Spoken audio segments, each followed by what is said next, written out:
Touch the wall behind you right now. Feels solid, boring even. But that wall is doing a job that for 99% of human history was a matter of life and death every single night.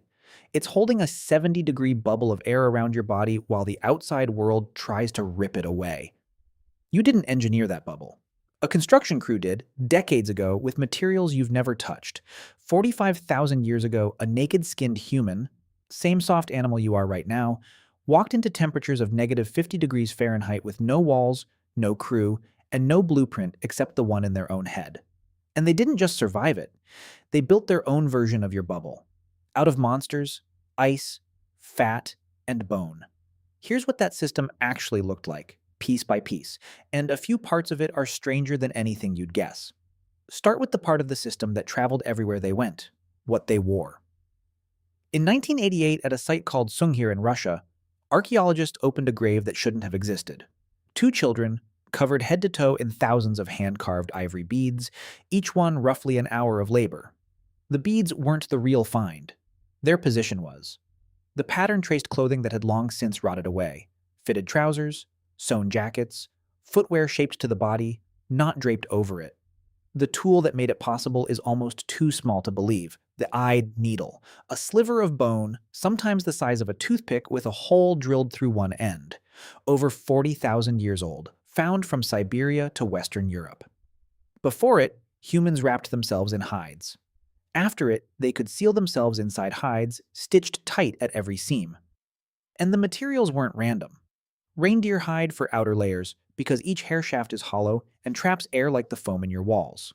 Wolverine fur for hoods specifically, because frost forms on it but never bonds to it.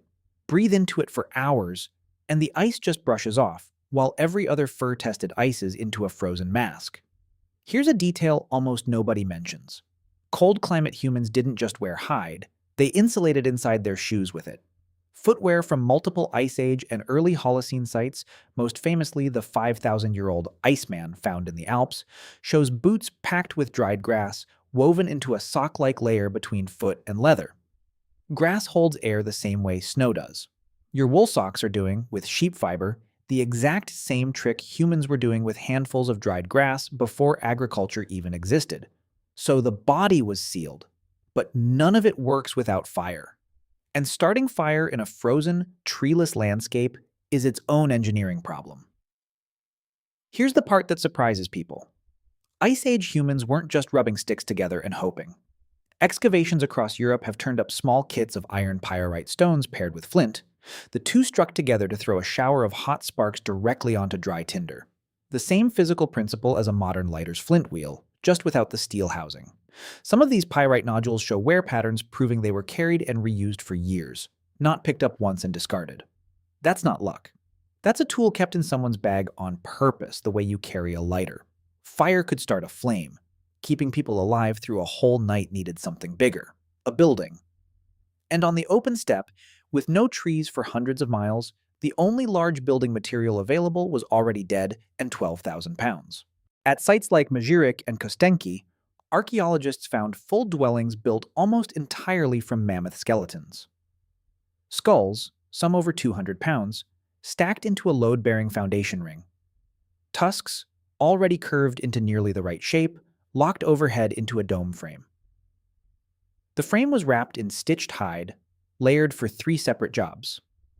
Trap warmth inside, wick moisture out, and shed wind and snow. On the outer face, the same 3-job system your insulation, vapor barrier, and siding still do today, just with a different parts list. Low openings drew fresh air in. High ones let moisture-loaded warm air escape before it froze and rotted the structure from within. Rebuilt and tested by modern experimental archaeologists, a properly built one of these domes can hold an interior temperature 40 to 50 degrees warmer than the outside air, using nothing but a small fire. Some powered modern Arctic field shelters don't beat that number by much. And the people inside that dome had another problem. Most documentaries never mention. Snow doesn't just freeze you, it blinds you. Sunlight bouncing off an endless white steppe causes a real, documented condition called snow blindness. A temporary sunburn on the cornea that can leave a hunter unable to see for days, alone, in -40-degree weather. The fix, found at multiple Arctic and subarctic sites was startlingly simple. Snow goggles, carved from bone or wood, with a narrow horizontal slit cut across each eye. The slit cuts out almost all of the blinding reflected light while still letting in enough to navigate. It's the exact optical principle behind modern polarized ski goggles, solved with a piece of carved antler. Inside the dome, two more systems kept people alive through the dark months. First, heat and light that didn't choke you. Shallow stone lamps, hand-hollowed, burning rendered animal fat, with almost none of the smoke a wood fire produces. Critical, because in a sealed shelter, smoke kills faster than cold does. Second, the fuel behind that fat wasn't an afterthought. Isotope analysis of Ice Age bones shows people deliberately prioritizing fat-rich organs and marrow over lean meat, sometimes discarding lean cuts from large kills entirely. That looks wasteful until you know the term modern survivalists still use for the alternative. Rabbit starvation, a real documented condition where eating only lean meat in cold weather causes malnutrition and death, even on a full stomach. They were solving a biochemistry problem with no biochemistry, just memory of what killed the last person who got it wrong. One last system, and it's the cheapest one. Numbers. Sites like Mazirik weren't single shelters standing alone. They were built in clusters, sometimes housing dozens of people in shouting distance of each other, sleeping pressed together under layered hide. One sleeping body loses heat fast. A group sleeping in contact shares it. The difference between a single ember and a packed bed of coals. Populations still living close to traditional cold climate methods today sleep the exact same way for the exact same reason. Clothing that worked like a portable dome. A dome built like oversized clothing. Fire starting kits carried like a modern lighter. Goggles solving glare 1,000 years before polarized lenses. Fat-burning lamps doing the job your light switch and your stove both do at once. None of it was instinct.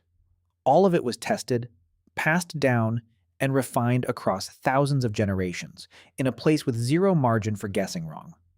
So next time you flip a switch, zip a jacket, or just lean against a wall without thinking about it, remember someone solved that exact problem first with bone, hide, and a dead mammoth in a place that wanted them dead before sunrise. They didn't have your materials. They had your exact problem, and they solved it first.